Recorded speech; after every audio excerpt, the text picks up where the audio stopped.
Hi అందరికి, welcome to food love మోనీ channel. ఈ వీడియోలో మనము సింపుల్ గా క్విక్ గా బ్యాచిలర్ స్టైల్లో చికెన్ కర్రీ చేసుకుందాము. వంట రాని వాళ్ళు కూడా ఈజీగా చికెన్ కర్రీ చేసేయచ్చు. ముందుగా పెరుగు, పసుపు, ఉప్పు వేసి మ్యారినేట్ చేసుకున్నాను. మ్యారినేట్ చేసిన తర్వాత ఉల్లిపాయలు డైరెక్ట్ గా మిక్సర్ గ్రైండర్ లో కట్ చేస్తున్నాను. ఉల్లిపాయలని చిన్న చిన్న ముక్కలుగా కోసే బదులు ఇలా డైరెక్ట్ గా మిక్సర్ గ్రైండర్ లో వేసి ఒక తిప్పితే కచ్చాపచ్చగా అవుతాయి. మనకు పని కూడా స్పీడ్ గా అయిపోతుంది.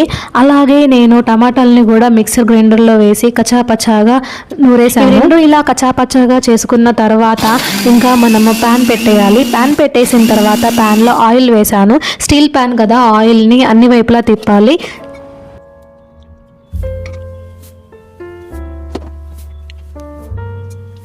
ఇలా ఆయిల్ని అన్ని వైపులా తిప్పడం వల్ల ఆయిల్ సమానంగా ఉండి అతుక్కోకుండా ఉంటుంది మన ఫుడ్ ఐటమ్ ఏదైనా కానీ.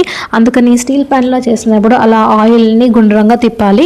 తిప్పిన తర్వాత నేను ఇక్కడ ఫస్ట్ స్మెల్ రాకుండా ఉండడానికి లవంగాయలు, ఇలాచీ వేసాను. సో దట్ స్మెల్ రాకుండా ఉంటుంది. దాల్చిన చెక్క కూడా వేసాను. తర్వాత ఉల్లిపాయలు, కరివేపాకు, పచ్చిమిర్చి వేసాను. కరివేపాకు వేయడం వల్ల నీచు వాసన రాకుండా ఉంటుంది చికెన్. అన్ని వేయించుకున్న తర్వాత నేను ఇందాక కచ్చాపచాగా మిక్సీలో రుబ్బుకున్న టమాటా పేస్ట్ వేసాను. పేస్ట్ వేసి చేయడం వల్ల కూడా చికెన్ కొంచెం నీచు స్మెల్ రాదు. ఉడుకుతుండగా నేను అల్లం వెల్లుల్లి పేస్ట్ వేసాను. అల్లం వెల్లుల్లి పేస్ట్ కొద్దిగానే వేసాను. చికెన్ కర్రీకి కొంచెమే ఉంది కదా అని చెప్పేసి కొంచెమే వేసాను అల్లం వెల్లుల్లి పేస్ట్. అల్లం వెల్లుల్లి పేస్ట్ ఇలా వేయించుకున్నాను.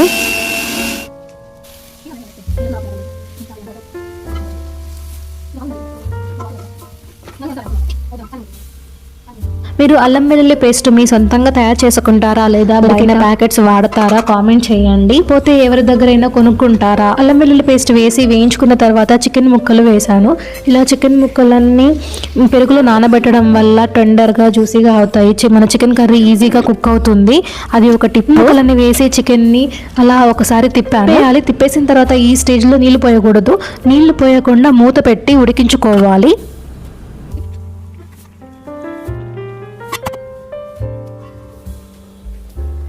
చికెన్ నుంచి మనకి వాటర్ వస్తుంది.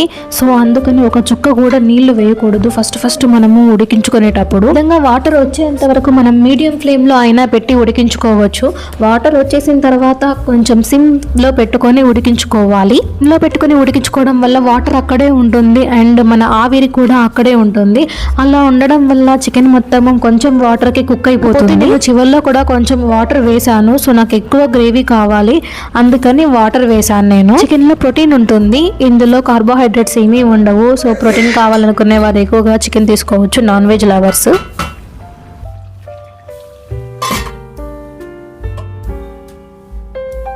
ఇలా మూత పెట్టుకుంటూ తిప్పుతూ ఉండాలి, చెక్ చేసుకుంటూ ఉండాలి ఎంతవరకు ఉడికిందా అని చెప్పేసి. ఉడుకుతూ ఉన్నప్పుడు మనము కారం వేసుకోవాలి. మేము ఇక్కడ గొడ్డు కారమే వేసాము. దాదాపు 2 స్పూన్ల వరకు కారం వేసాము అండ్ 2-3 పచ్చిమిరపకాయలు వేసాము. కారం వేసిన తర్వాత రుచికి తగినట్టు మనము ఉప్పు వేసుకోవాలి. సో ఉప్పు 1/2 స్పూన్ వరకు వేసుకోండి. ఫస్ట్ సరిపోకపోతే తర్వాత ఇంకొంచెం పెంచుకోండి. చికెన్ అంతా ఉడికిన తర్వాత కొంచెం లాస్ట్లో ఇలా గరం మసాలా వేసుకోవాలి.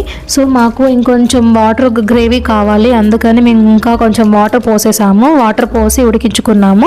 ఉడికించుకున్న తర్వాత మేము కొత్తిమీర, పుదీనా వేసుకున్నాము. కొత్తిమీర, పుదీనా యాడ్ చేసుకుంటే కూరకి రుచి ఇవ్వడంతో పాటు నీచు వాసన పోతుంది. కొత్తిమీర డైజెషన్ కూడా మంచిదని విన్నాను. పుదీనా కూడా డైజెషన్ కి మంచిది. ఇలా బ్యాచులర్ స్టైల్లో సింపుల్గా, క్విక్గా, ఈజీగా మనము చికెన్ కర్రీ ప్రిపేర్ చేసుకోవచ్చు. చికెన్ కర్రీ రైస్, చపాతీల్లోకి బాగుంటుంది.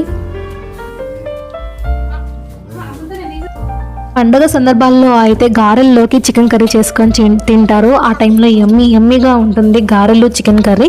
మేమైతే రైస్లోకి చేసేసుకున్నాము సండే ఆఫ్టర్నూన్ కాబట్టి. మనం చికెన్ కర్రీ కుక్ అయిపోయాక మేము ఆనియన్స్ అండ్ లెమన్స్ కూడా కట్ చేసుకున్నాము చికెన్లో సైడ్ డిష్గా. ఇప్పుడు ఇంకా సర్వ్ చేసేసుకొని తినేయడమే. మన యమ్మీ చికెన్ కర్రీ టేస్టీగా ప్రిపేర్ అయిపోయింది. కూడా చికెన్ కర్రీ చేసుకొని ఫ్యామిలీ అంతా ఎంజాయ్ చేయండి. బ్యాచులర్స్ అయితే రూమ్మేట్స్తో ఎంజాయ్ చేయండి. అని ఇంతవరకు చూసినందుకు థ్యాంక్ యూ. మీకు కనుక నా రెసిపీస్ నచ్చినట్లయితే ఛానల్ని సబ్స్క్రైబ్ చేయండి. లైక్ ఇచ్చి మంచి కామెంట్ రాయండి. Thank you for watching. Please subscribe.